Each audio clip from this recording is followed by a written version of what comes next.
Ilang truck driver ang nasampulan kagabi sa lungsod ng Maynila matapos lumabag sa truck ban. Apela naman ang asosasyon ng mga trucker. Isama na raw sa window time ng truck ban sa Maynila, maging ang mga truck na walang pangkarga. Ang iba pang lungsod sa Metro Manila balak na rin daw gumaya sa truck ban ng Maynila para maresolba rin ang kanilang problema sa traffic. May report si JP Soriano. Paano ang buhay namin, sir?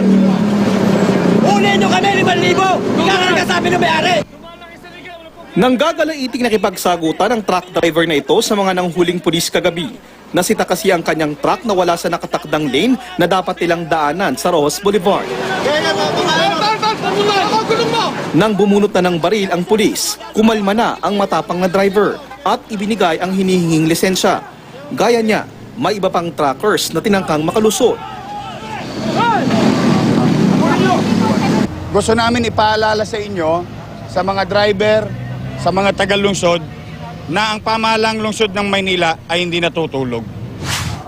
Gaya ng paglilinaw kahapon ng lokal na pamahalaan ng Maynila, may konting pagbabago sa daytime truck ban. Sa window time mula alas 10 ng umaga hanggang alas 5 ng hapon, maaaring bumiyahe sa lungsod ang mga truck na may kargamento. Pero ang mga truck na walang laman, bawal pa rin sa lansangan mula alas 5 ng umaga hanggang alas 9 ng gabi.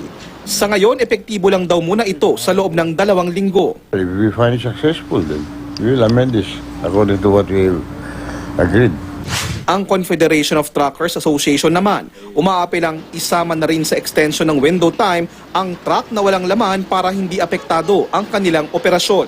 Yung truck lalabas lang kailangan loaded. So yung loaded truck na yon, i-empty yung laman nun, tapos babalik sa pantalan. Alas 9 pa ng gabi makakabalik yon. What we're trying to do is shorten the delivery cycle. Hindi pwede. It's so much. Marami magkakaroon ng reblocking dyan. Lalo ka, gugulo Maynila. Ka-traffic lalo. Yung walang laman, gumising sila ng umaga. Di ba? Yan lang yan eh. You have to sacrifice. Isa pang problema ng mga truckers ang kanilang paparadahan habang naghihintay ng window time. And that those trucks go inside the PPA and provide them parking lot there inside. Ang laki-laki na space nila doon. They can even accommodate 10,000 trucks. Ang paghihigpit sa mga truck sa Maynila, gagayahin na rin ng lokal na pamahalaan ng Caloocan. Nais na nilang gawing mula alas 5 ng hapon hanggang alas 10 ng gabi ang oras ng truck ban.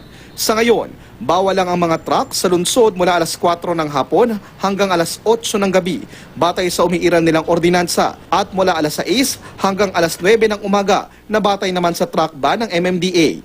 Target daw itong ipatupad sa susunod na Biyernes. Sa amin magtatago lahat yung mga truck na hindi makapasok ng Manila. Magiging parking space kami. Ang Quezon City naman, susunod pa rin daw muna sa truck ban ng MMDA. No plans of following the lead of the City of Manila in imposing truck ban. Let's see, especially pagkatatapos na lahat ng infrastructure ng Metro Manila na proyekto ni Presidente Pinoy, makakahanap na tayo ng ibang mga daan para sa kanila. Pero ang Maynila, wala na raw atrasan sa pag-aayos ng trapiko sa kanilang lungsod. Maging ang illegal parking ng jeepney at tricycle at mga kolorum, malapit na raw maging ex sa lungsod. Ex-movie actor.